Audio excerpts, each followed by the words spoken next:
Assalamualaikum warahmatullahi wabarakatuh. Selamat malam. Izin memperkenalkan diri. Kami dari kelompok 4 dan mempresentasikan laporan kami yaitu laporan manajemen proyek game JRPG.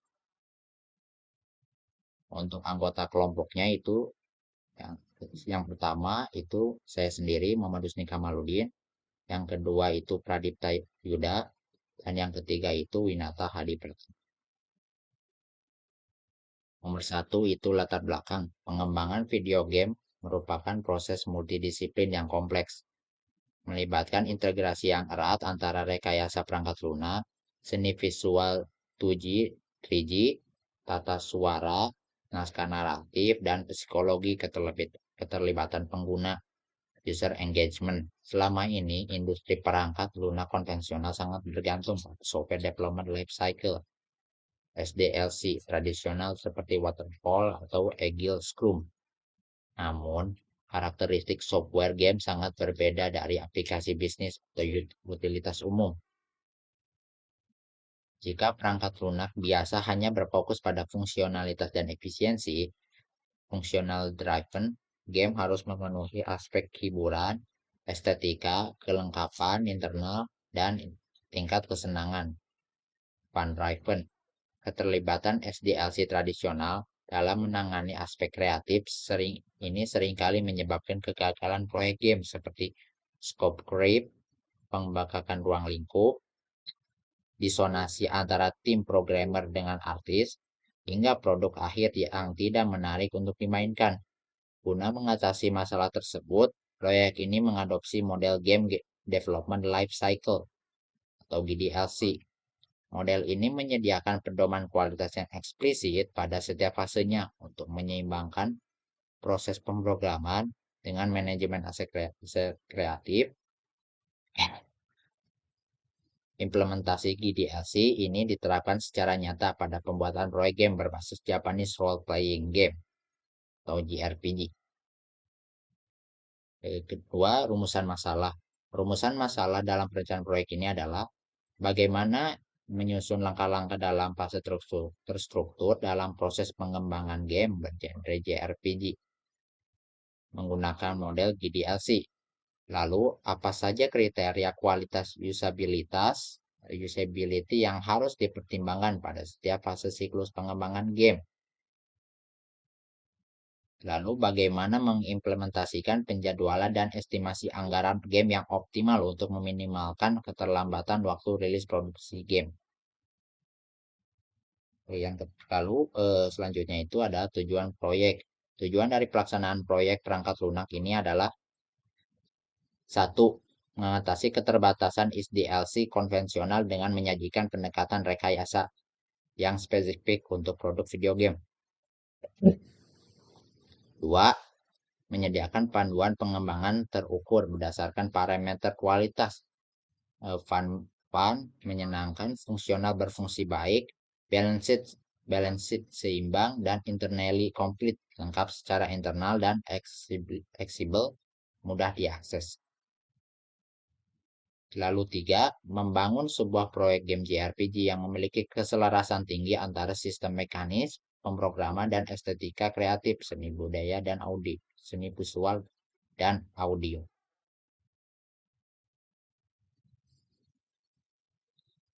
Lalu ada ruang lingkup proyek. Ya, 1. Jenis perangkat lunak video game indie dengan genre Japanese Role Playing Game atau JRPG yang mengimplementasikan sistem pertarungan berbasis giliran. 2. Pengembangan ruang lingkup siklus hidup mengikuti 6 tahapan GDLC secara ketat. Inisiasi praproduksi, produksi, pengujian, beta, dan rilis. 3. Tahapan prototype. Proses iterasi desain prototype dibatasi pada 4 tingkatan berjenjang. Foundation, struktur, formal details, dan refinement.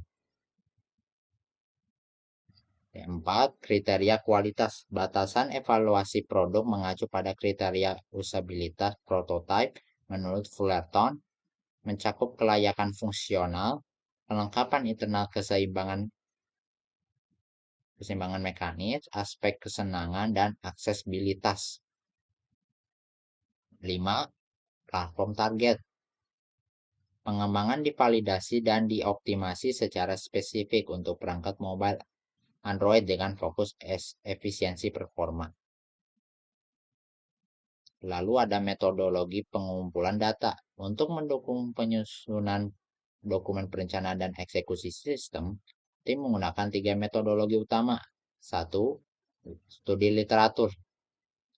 Menganalisis jurnal ilmiah terkait efektivitas model ideasi, dokumentasi siklus hidup rekayasa game, serta pustaka akademis mengenai manajemen proyek perangkat lunak. 2. Studi proyek sejenis, benchmarking. Membedah arsitektur mekanis dan alur naratif dari game JRPG populer seperti Final Fantasy lama atau Dragon Quest sebagai standar acuan perancangan game desain dokumen atau GDD. 3. Observasi teknis dan eksperimen. Melakukan pengujian performa awal terhadap modul, rendering aset visual, dan efisiensi memori pada game engine untuk menentukan batasan frame rate FPS minimum. Oke, ini untuk perencanaan proyek. Yang di pertama ini ada deskripsi umum proyek. Dan ini proyek perangkat lunak ini bertujuan untuk mengembangkan sebuah game JRPG mobile berbasis sistem Android. Jadi kalau kalian pengen bisa main game, ini bisa berbasis sistem Android gitu ya. Game ini menyajikan alur cerita linear yang kuat didukung oleh mekanisme taktikal turn-based battle. Jadi kayak ada kayak battle gitulah, kayak bergelutan gitu ya. Nah, di sini ada pemain akan mengendalikan karakter utama dalam menjelajahi peta, berinteraksi dengan karakter non pemain atau NPC, mengelola inventaris, senjata atau item, dan meningkatkan atribut kekuatan karakter melalui poin pengalaman yang diperoleh setelah memenangkan pertempuran. Jadi kalau kita sudah memenangkan pertempuran itu, kita dapat poin gitu ya. Nah, di sini ada tujuan dan sasaran proyek. Itu yang pertama ada menyelesaikan seluruh siklus pengembangan produk game JRPG ini di tahap inisiasi gagasan hingga siap rilis di pasar digital dan batas waktu dan anggaran yang direncanakan. Jadi kita udah merencanakan sesuatu sudah jelas gitu ya. Nah, di sini ada yang kedua, mencapai stabilitas performa sistem minimum sebesar 60 fps pada pengujian perangkat mobile. Dan ini minimumnya 60. Jadi kalau misalkan lebih dari itu bisa banget. Yang ketiga, memastikan seluruh fungsi inti battle, battle system, save load, inventory, status gitu ya. Ini bisa di save ataupun bisa mau meneruskan, ini bisa banget. Dan kritikal buatnya saat pengujian internal. Yang keempat, menyelesaikan total 7 paket kerja utama dalam jangka waktu maksimal 16 minggu. Nah, di sini ada analisis kebutuhan. Yang pertama adalah SDM-nya ya. Ini dikerjakan secara intensif oleh sebuah tim beranggota 3 personil. Yang di 3 ini yang saya sama Kusni sama Winata ini. Spesialis ini peran dengan project manager, lead programmer, dan game designer, dan audio engineer. Serta aset artis quality assurance gitu. Yang kedua ada peralatan kebutuhan ya, perangkat keras seperti kayak laptop workstation, pengembangan dengan spesifikasi prosesor performa tinggi gitu. Dan kapasitasnya juga minimal 16 GB. Kalau 8 GB itu kayaknya agak patah-patah juga dikit sih. Tapi itu kita bisa bikin minimal 16 GB. Dan GPU-nya ini kartu grafis ya, dengan VRAM-nya yang mumpuni gitu. Bisa di atas 8 GB ataupun 4 GB ataupun 12 GB juga bisa.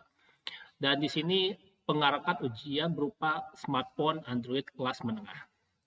Yang ketiga ada kebutuhan perangkat lunaknya, lisensi game engine terintegrasi. Perangkat lunak penyunting kode IDE Android Studio. Dan aplikasi ini desain grafis digital, ada DAW-nya juga, digital audio workstation ini kalau kita mainnya ke Studio One ataupun Cubase itu bisa. Serta perkakas kolaborasi tim GitHub atau Trello gitu ya.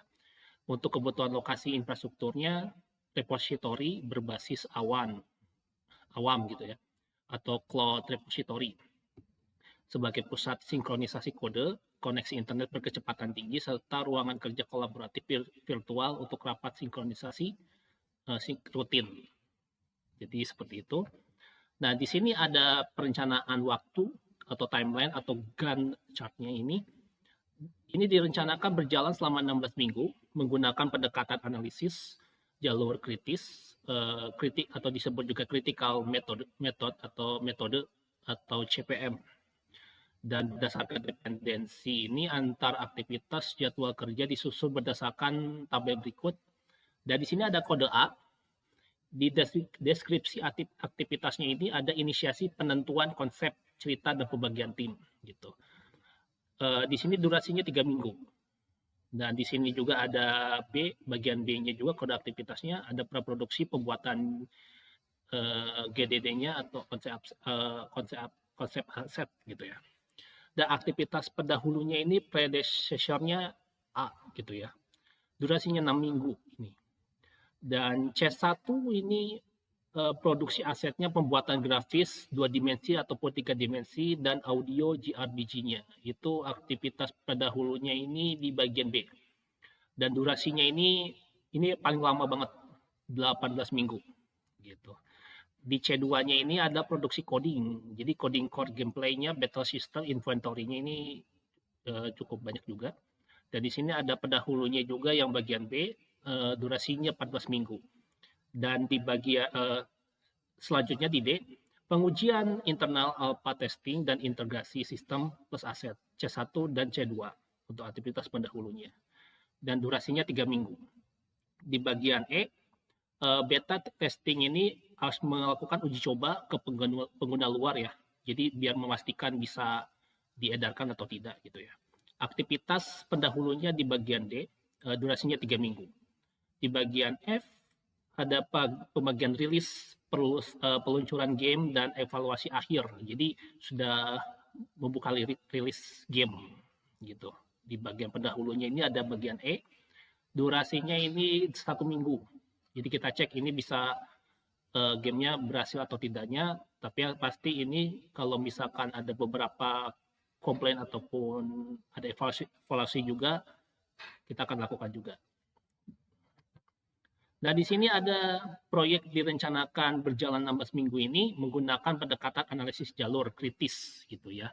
Yang disebut yang tadi itu CPM.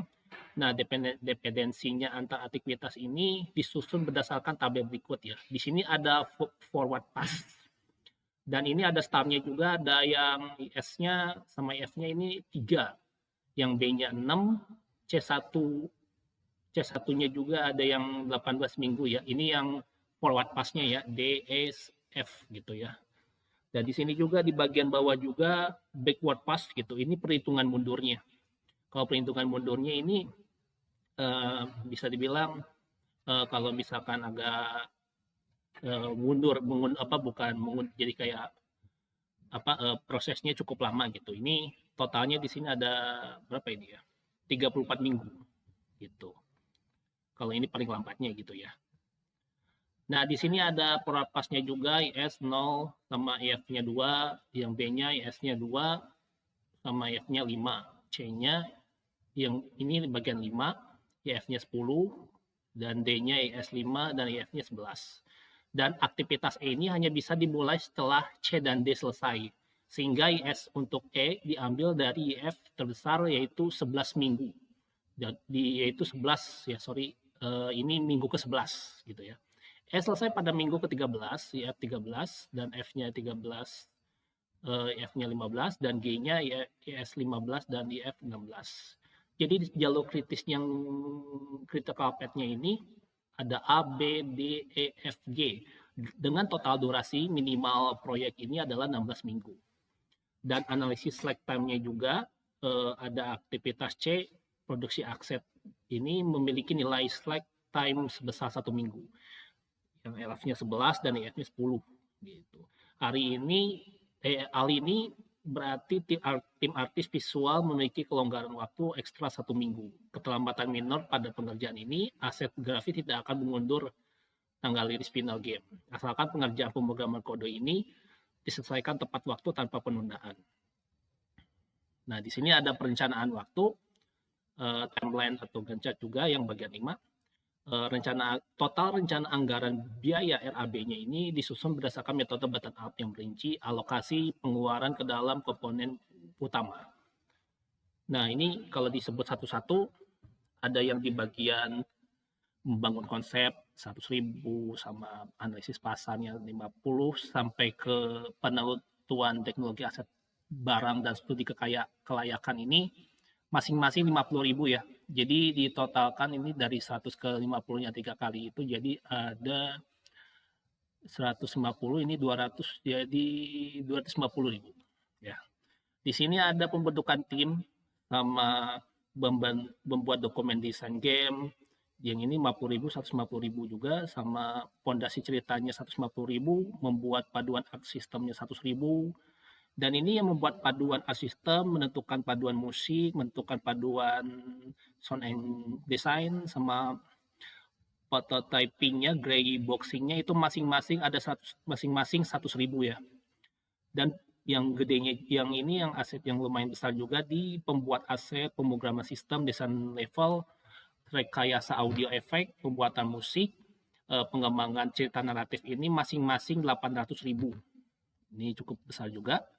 Dan di sini ada pengembangan rencana QA-nya 100, dan pengujian fungsionalnya 150.000, dan pengujian kompatibilitasnya 100.000, dan serta optimasi performa 100.000. Dan ini ada pengujian regresinya itu 50.000. Dan di sini dari pengujian regresi, beta tertutup sama balancingnya itu masing-masing sama beta tertutup, balancing, sama pengajuan distribusi ke platform itu masing-masing 100.000, dan pemasaran peluncuran 300.000, dan deployment ini 150.000, bagian patch-nya ya untuk pelengkapnya ini 100.000, masukan pemain pasca rilis 50.000, dan post mortemnya 100.000. Jika ditotalkan total budget cost-nya ini, cost budgetingnya ini 7.300.000 rupiah. Gitu. Dan ini ada analisis risiko proyek. Nah, analisis risiko proyek ini ada risiko yang pertama ini ada scope creep, pembengkakan fitur game. Dampaknya sangat tinggi. Penambahan ide, cerita, mekanisme pertempuran ya. Pertempuran baru di tengah jalan dapat merusak jalur kritis dan memundurkan tanggal rilis gitu. Mitigasinya ini mengunci dokumen GDD pada akhir minggu kelima. Nah, di sini juga ada risiko kedua juga, ketidakselarasan integrasi aset. Dampak tingginya grafis dan audionya tidak sesuai format standar engine, menyebabkan juga mengalami force close. Mitigasinya menerapkan standar format file binary secara ketat sejak awal produksi aset dan mewajibkan uji impor setiap minggu. Yang ketiganya ini penurunan performa pada perangkat mobile.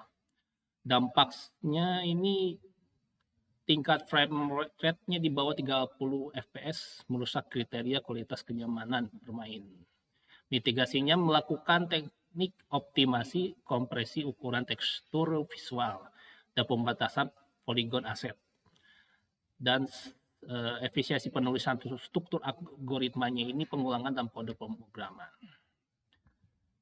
Dan indikator keberhasilannya ini, yang pertama ada proyek rampung dalam batas waktu maksimal 16 minggu ini tidak melampaui pagu anggaran biaya yang ditetapkan. Yang kedua, indikasi fungsional ini seluruh sistem mekanik inti ini, sistem pertarungan, menu inventaris, dan fungsi simpan muat datanya bekerja 100% tanpa kesalahan fatal. Yang ketiga, indikator usabilitas kualitas hasil kuesioner playtesting pada fase beta menunjukkan tingkat kepuasan pengguna yang tinggi, di mana game ini dinilai seimbang, ya, dipahami dan menyenangkan untuk dimainkan. Oke, Assalamualaikum warahmatullahi wabarakatuh. Nama saya Winata Adi Pratama. Setelah materi tadi, saya akan melanjutkan materi mengenai strategi implementasi proyek kita. Oke, yang pertama itu ada tahapan pelaksanaan proyek. Jadi apa saja yang apa step by step yang kita perlu lakukan dalam untuk mewujudkan proyek ini. Ada 6 ya, pelaksanaan proyek dijalankan dengan model iterasi GDLC atau Game Development Life Cycle yang membagi siklus kerja ke dalam 6 fase. Yang pertama itu inisiasi yaitu melakukan brainstorming untuk menentukan arah kreatif game dan menyusun premis cerita utama si game tersebut dan menetapkan batasan genre dan merumuskan kesepakatan tata kelola tim yang akan uh, dikoordinasikan. Yang kedua itu praproduksi.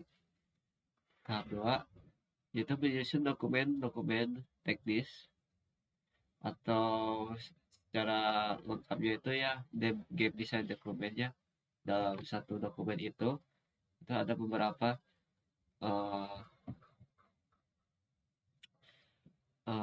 hal-hal yang harus diperhatikan dalam membuat gamenya. GDD secara detail yang mencakup diagram alir logika pertarungan, ya alir logika si gamenya, gameplaynya kayak gimana, terus tabel buat menghitung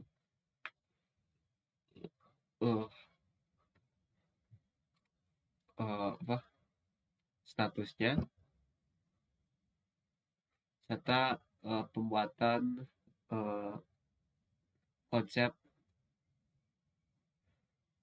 konsep art untuk si karakter di dalam game tersebut. Yang ketiga, produksi. Nah, ini produksi adalah yang paling utama ya, karena bakal lama dan bakal lebih rumit lagi ketika dijalankan. Di tahap 3 ini, tahap produksi, yaitu kita melakukan eksekusi paralel antara tim artistik. Tim artistik itu yang membuat aset, membuat animasi, dan membuat musik, dengan tim programmer yang menulis kode pemrogramannya. Nah, itu di fase produksi itu merupakan fase yang melibatkan pembuatan gamenya. Makanya ini fase produksi adalah fase yang utama di dalam GDLC. Keempat itu ada pengujian, ada alpha testing ya. Pengujian alpha testing yaitu menggabungkan seluruh aset ke dalam sistem utama dan melakukan pengujian internal untuk mendeteksi bug atau kesalahan rendering visual. Nah, ini alpha testing. Kalau alpha testing itu dia pengujiannya di dalam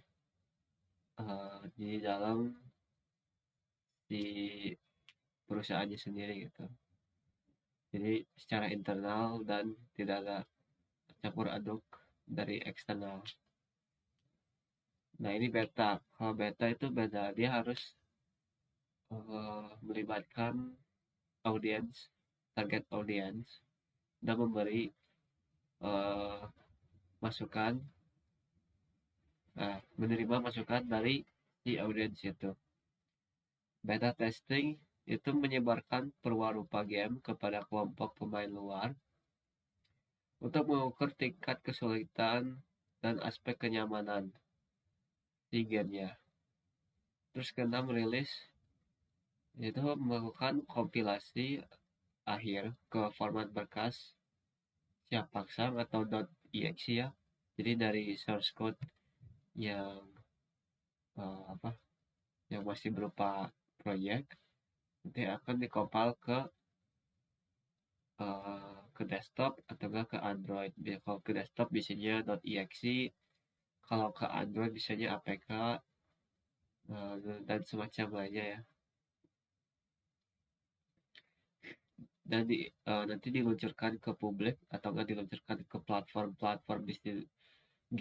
distributor game seperti itch.io atau enggak Steam, dan melakukan evaluasi performa proyek secara menyeluruh. Nah, itu di perilisan ini kita akan melakukan evaluasi di mana kita ya melihat kembali di mana yang salah, di mana yang benar, dan mencoba untuk memperbaikinya di kemudian hari.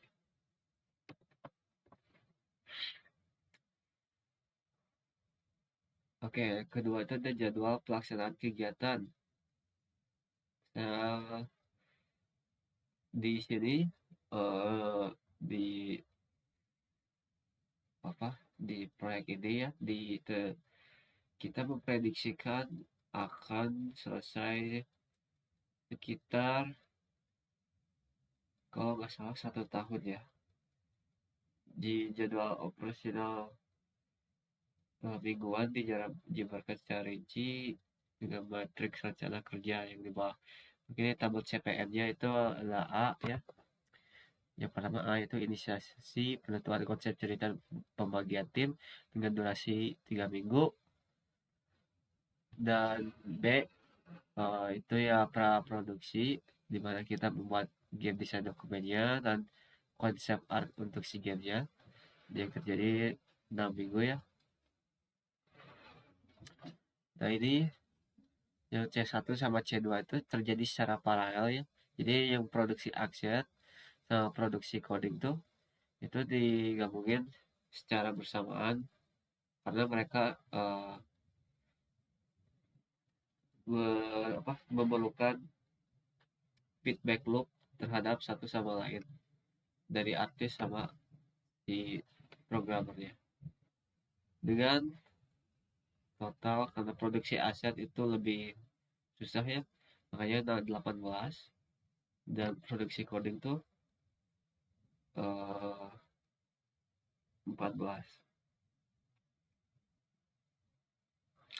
Nah, ini yang fase berikutnya itu ada pengujian internal dengan kode T yang terjadi 3 minggu, beta testing terjadi 1 minggu, dan rilis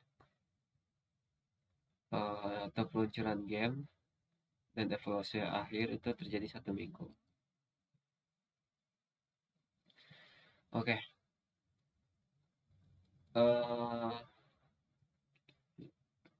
Di proyek ini ya udah ada beberapa role atau peran yang akan membantu membuat game ini. Kita mengambil role atau peran-peran yang secara umum di dalam game ini ya. Dikarenakan ini game indie, jadi timnya itu tidak terlalu banyak dan emang budgetnya itu kita masih sedikit, makanya kita ambil sesedikit mungkin dari semua divisi yang diperlukan untuk membuat game ini. Oke, untuk divisi sama perannya itu ada sini ya, manajemen atau QA. Dia bisa jadi QA juga, tapi yang paling penting itu harus ada manajemennya. Ini peran spesifiknya itu dia jadi project manager. Project manager itu yang memimpin di divisi lainnya agar mempunyai satu visi yang sama, jadi tidak bentrok-bentrok itu, dan dia harus handle semua kesulitan manajemen oleh si PM-nya ya. Dia juga berperan sebagai QA ya, lead tester, karena dia memastikan kualitas si gamenya. Tentunya harus ada testernya gitu. Jadi ada double job gitu. Nah, untuk kedua itu ada programming.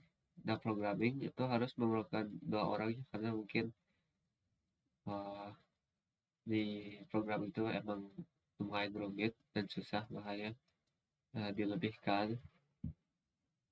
Untuk perannya itu ada gameplay sama UI atau sistem atau enggak visual shader juga bisa. Jadi yang programmer ini tuh fokus terhadap di cara bermain gamenya, cara mengatur logika gamenya. Yang orang kedua itu dia ngaturin si sistem UI-nya sama tampilan di rendering di device yang akan dimainkannya gitu. Nah, terus yang ketiga itu ada art dan visual, divisi art dan visual. Jumlahnya 2 orang, sama ini juga 2 orang. Kenapa? Karena itu emang rumit ya untuk pembuatan seni itu. Nah, ini perannya itu dia membuat environment dan membuat sprite juga.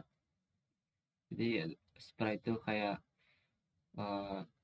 buat animasinya, terus environment itu buat si latar belakang si gamenya gitu. Animator, kalau ada animator ini buat ngeanimasikan si karakter-karakternya, atau enggak bisa juga ngeanimasikan si backgroundnya juga.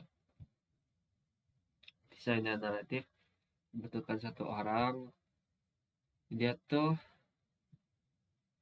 nah ini di game designer tuh dia ngebikin desain si gamenya sama ngebikin cerita alur si gamenya, karena uh, game itu tuh secara umumnya udah jadi salah satu industri kreatif, makanya kita membutuhkan script writer karena dia akan menulis alur cerita si gamenya, dan dia juga akan ngedesain agar si gamenya itu bisa menyenangkan dan nyambung ke ceritanya gitu. Nah, untuk selanjutnya itu ada audio. Dia 1 orang, dia membuat si musik sama sound effect-nya ya, agar si audiens ini tuh merasa imersif dengan gamenya. Makanya kita membutuhkan musik yang bisa bikin musik. Di totalnya itu ada 7 orang ya, kalau dihitung. Untuk skala segini menurut saya sudah cukup stabil dengan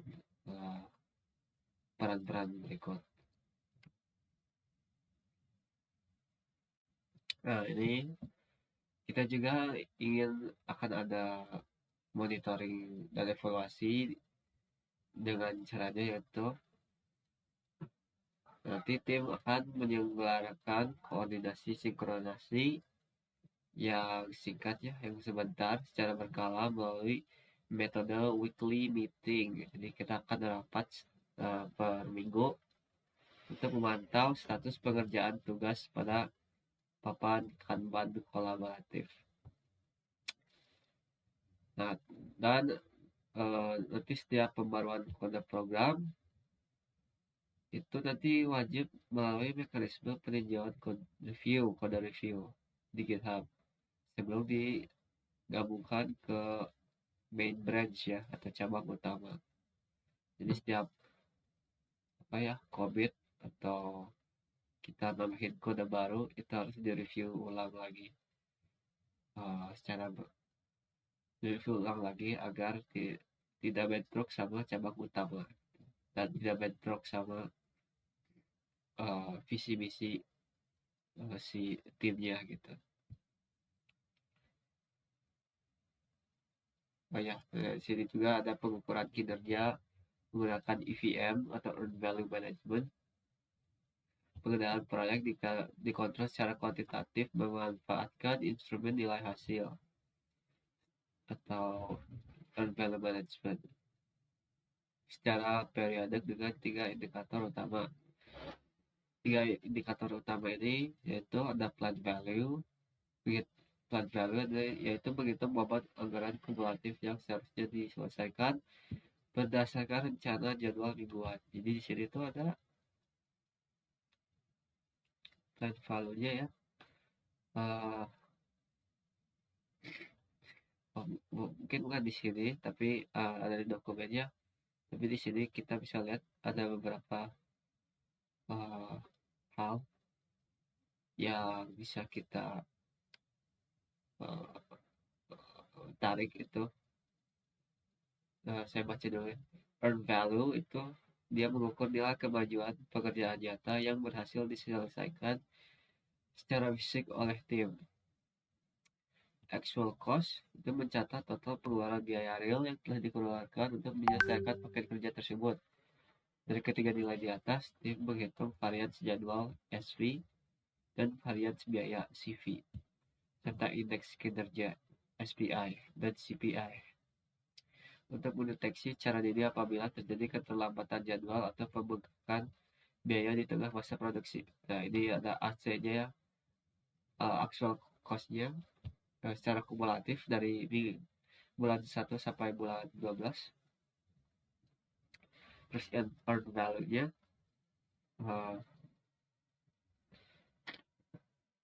secara kumulatif dari bulan 1 sampai bulan 12. Di sini terlihat ini ya. Di sini banyak yang hijau, jadi bagus menurut aku. SPI juga bagus dari 1 sampai 2. Namun emang di akhir-akhir itu terlihat kurang memuaskan karena emang kalau sesudah produksi itu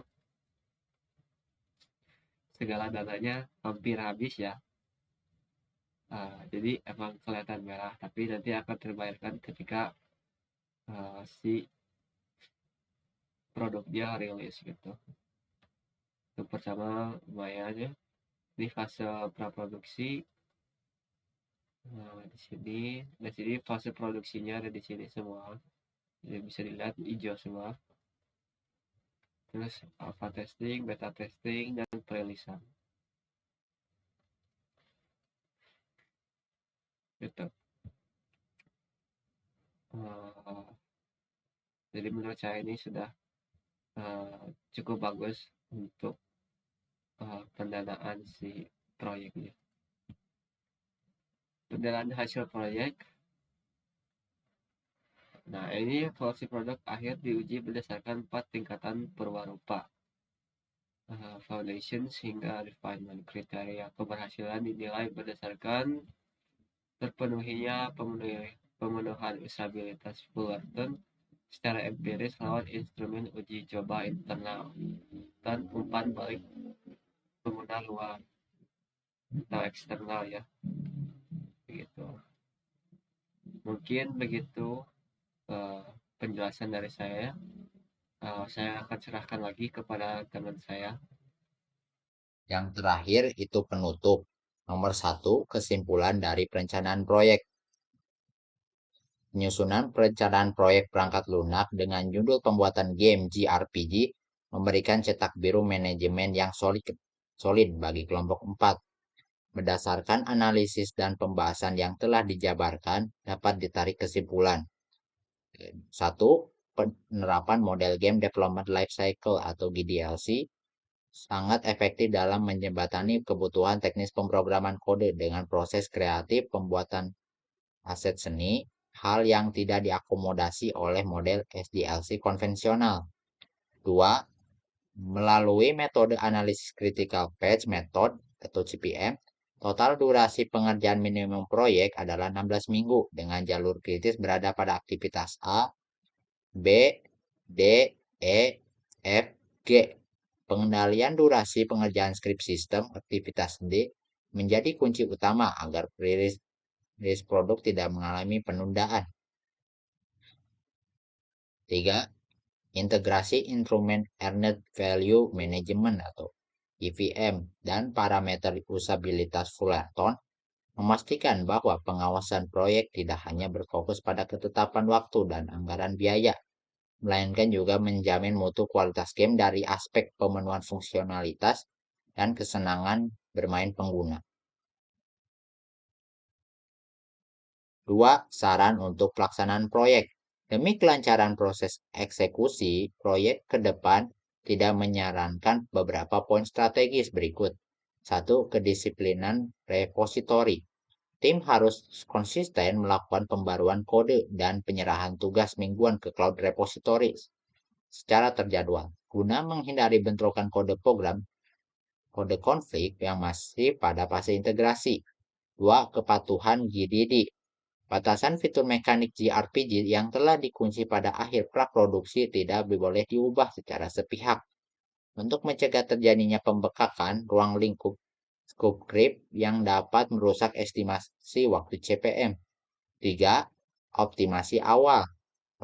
Proses optimasi aset grafis dan tata kelola memori aset Android sebaiknya dilakukan sejak pertengahan fase produksi, tidak menunggu fase pengujian internal, guna meminimalkan risiko lonjakan beban kerja perbaikan di akhir siklus hidup proyek. Terima kasih atas perhatiannya, dan kami mohon maaf apabila ada kata-kata yang kurang terdengar jelas, dan kami mohon maaf bila sebesar-besarnya. Kami undur diri. Wassalamualaikum warahmatullahi wabarakatuh.